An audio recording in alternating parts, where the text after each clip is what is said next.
Behind the warm voice and gentle presence of Vince Gill lies a life shaped not only by fame, but also by deep personal loss. Known as one of the most respected figures in country music, Gill built a career filled with extraordinary achievements, multiple hit songs, countless tours, and an astonishing collection of awards. Yet his success came with emotional scars that few fans truly understand. From the tragic loss of his beloved brother to the breakdown of his first marriage and frightening health scares later in life, his journey has been far more complicated than the spotlight suggests. Even today, as he continues to perform and inspire audiences, Gill carries memories of grief, regret, and resilience that have shaped both the man and the music the world loves. A humble childhood filled with music. Vince Gill was born and raised in Norman, Oklahoma, a quiet town where life moved slowly and dreams of stardom felt distant.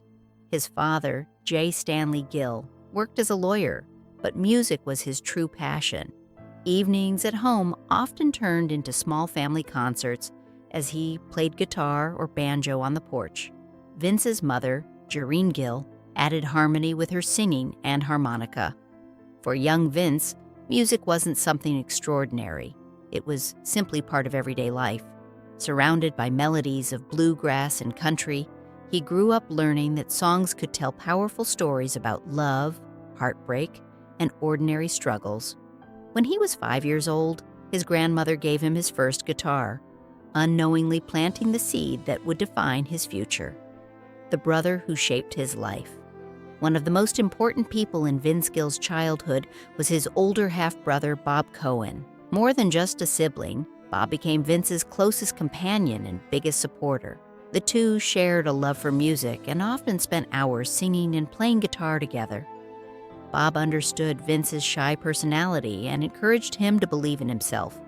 Their bond gave young Vince the confidence to perform, including one memorable moment when they sang together at a local radio station. For Vince, that experience felt magical because he knew his brother was beside him. Bob represented freedom, creativity, and encouragement during Vince's early years.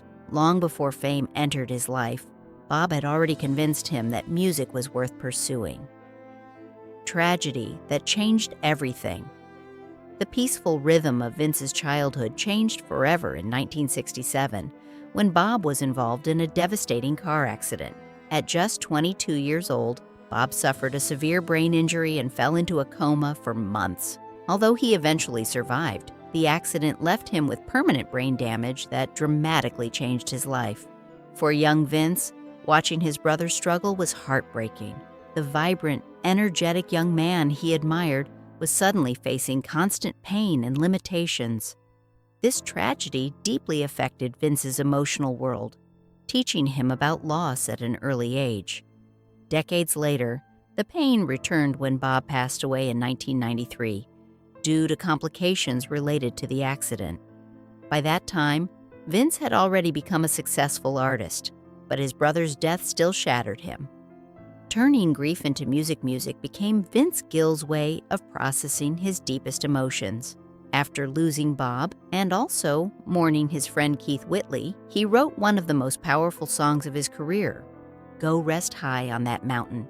The song began as a tribute to Whitley but remained unfinished for years. Only after Bob's death did Vince finally find the emotional strength to complete it. The song carried raw grief and sincere love, which is why it resonated with millions of listeners. It eventually won 2 Grammy Awards and became one of the most widely played funeral songs in America.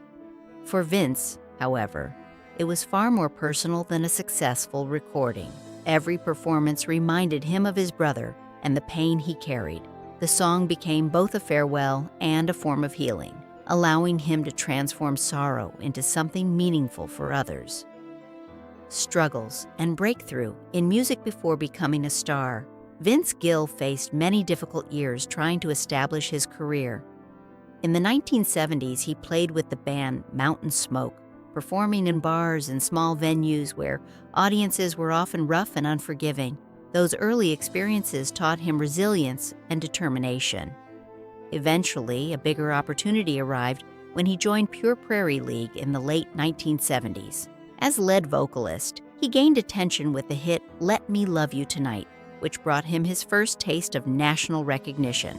However, internal conflicts within the band eventually led to its breakup, forcing Vince to start again. Moving to Nashville, the heart of country music, he began a solo career. The early years were challenging, but his perseverance slowly paid off as audiences began recognizing his remarkable voice and songwriting talent. The rise of a country music legend. The early 1990s marked a turning point when Vince Gill finally reached the top of country music. His album, When I Call Your Name, became a massive success and earned him his first Grammy Award. Soon after, the album I Still Believe in You confirmed that his success was no accident. Hit songs, sold-out tours, and industry recognition followed. Over the years, Gill collected 22 Grammy Awards and became one of the most respected voices in Nashville. His gentle personality earned him the nickname the Gentleman of Country Music. Later, in 2017, he received another remarkable honor when he joined the legendary band Eagles after the passing of Glenn Frey. Performing alongside icons like Don Henley, he helped keep the band's legacy alive while bringing his own emotional depth to their classic songs, financial setbacks, and personal doubts. Despite his fame, Vince Gill faced serious financial disappointments from several risky investments. Over the years, he placed large amounts of money into business ventures, including technology startups, renewable energy projects, and entertainment companies. Unfortunately, many of these investments failed due to market changes and economic crises. Millions of dollars were lost, leaving Vince feeling embarrassed and frustrated. For someone known primarily as a musician, the business world proved unpredictable and harsh. These setbacks caused him to question his decisions and created periods of stress and sleepless nights. Although he remained financially stable thanks to his music career, the losses reminded him that success in one area does not guarantee success in another. This difficult chapter forced him to become more cautious and reflective about money, responsibility, and the risks that often accompany ambition outside the world he knew best. Finding love again and facing health challenges. Eventually, Vince Gill found happiness again with Amy Grant, whom he married in 2000. Their relationship developed slowly and with great care after years of public speculation. Together, they welcomed their daughter, creating a new family chapter built on understanding and support. However, life soon brought new challenges. Vince faced serious vocal cord problems that required surgery and threatened his singing career. Later, he also suffered from painful kidney stones that required medical treatment. The most frightening moment came when Amy was diagnosed with a rare heart condition called partial anomalous pulmonary venous return. She underwent open heart surgery at Vanderbilt University Medical Center, while Vince waited anxiously during the procedure. A legacy built on pain and grace. Today, Vince Gill's legacy is not only defined by awards or chart-topping songs, but by the emotional honesty that runs through his music. Every heartbreak, from losing his brother to navigating divorce and health scares, has shaped the depth of his songwriting. Fans often connect with his music because it feels genuine, reflecting real human experiences rather than polished perfection. Despite decades in the spotlight, he remains humble and compassionate, qualities that have earned him deep respect within the country music community. His journey shows that success does not erase pain. Instead, it often grows from it. Through resilience and honesty, Vince Gill turned personal tragedy into songs that comfort millions. In doing so, he proved that the most powerful music often comes from the most vulnerable places in the human heart.